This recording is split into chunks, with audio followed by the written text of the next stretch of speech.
So with this example, we are going to tack one piece of fabric onto another piece. So this is what you're going to do when you're making your Christmas stockings or your CBAs. This is called appliquing. So you will already have this piece of fabric tacked onto the background, okay? But I'm just using pins for today's demonstration.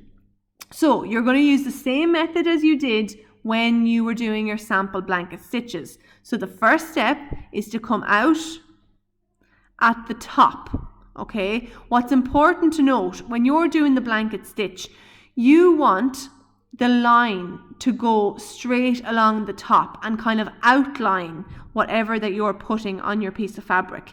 If you come out at the bottom, so if I came out with my needle down here, it would mean that the line of the blanket stitch will be going straight along the middle, and that's not going to look right. We do not want that. So you come out at the top like you did on your sample stitches, and I'm coming out on the background fabric. I'm not coming through the green, so you can see there, but it's just at the very top of the green.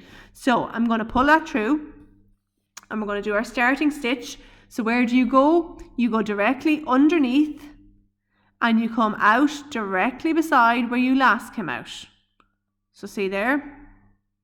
I've gone in at 6 o'clock and out at 12 o'clock, right beside my needle, or beside my thread, sorry.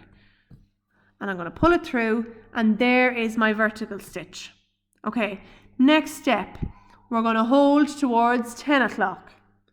Then you're going to try make these as even as they can possibly be. So that's why you need to practice and make sure that they're all the same size. So I'm going to come down on line with that, and I'm going to stick my needle in there at 6 o'clock, and I'm going to stick it out at 12 o'clock. So again, I'm sticking it out on the yellow. I'm not touching that green, but when you put the green down, it's at the top of it. Make sure that your thread is underneath your needle and pull it through. And then you have your blanket stitch. So you can kind of neaten it and pull it and tighten it once you get it pulled through and you know it's correct. Okay, the next step then, sorry, it's getting all tangled on me. So next step, again, you're looping round. So do you see this? I'm going to shorten my tail because it's going to start getting tangled up.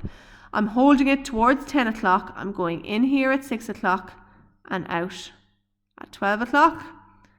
Thread is underneath the needle and I pull through, and then you're going to continue doing that the whole way. Right, I'm going to make a couple of massive ones here just so I can show you what to do when you get to a corner. Now, when you get to a corner, what you need to do is, let's imagine I have one here. I'm going to get to this corner, and what I'm going to do is, this colour doesn't work very well for the camera, but I'm going to go in there. So look at your corner. Think of, you need to get 3 stitches in your corner. So first of all, go in here. So go for the same line that you were doing the whole way to the end, right? And pull it through. So that's your first stitch. Your second stitch, you still want your thread to go and outline everything. So in order to get it to stop at the corner, we need a stitch that's going to go diagonally. So we're going to go back into that same hole that we were in, and we're going to come out diagonally at the corner. So it looks like that. So I'm coming out diagonally at the corner. My thread is underneath my needle, so I'm going to pull it through. And that makes a little corner stitch, just like that.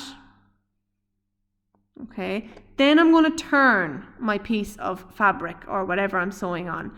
And now I want my line to go in that direction. So if I wanted to go in that direction and I want my stitches to be nice and even, I'm going to go back into that same hole a third time. And I'm going to come out at 12 o'clock along the edge. You can see my thread is underneath my needle, and I'm going to pull it through. And then you will have a nice, neat corner with 3 stitches. And then you continue on exactly the way you were doing it. So bring it towards 10, go in at 6, out at 12, and put your thread underneath and pull it through. So you can see I'm running out of thread. I don't have very much of a tail left, so I'm going to have to finish it. So I'm going to stick it in outside of the loop and push it through to the back. Pin it down so there's no mess at the front of my piece of fabric, and turn it around and do a pickup stitch behind the felt. So you're going to grab a piece of fabric, make sure it's not visible at the front, which it's not. Grab a piece of fabric, pull it through, and do that twice. And then you can unthread it from your needle, and there you have it. There's your blanket stitch. So I no longer need my pins, because now it's fully sewn on and it's sewn on to my background. Obviously, you need to make sure everything is even, like those stitches. Don't do some like these and some like these. They need to all be even in size. Okay?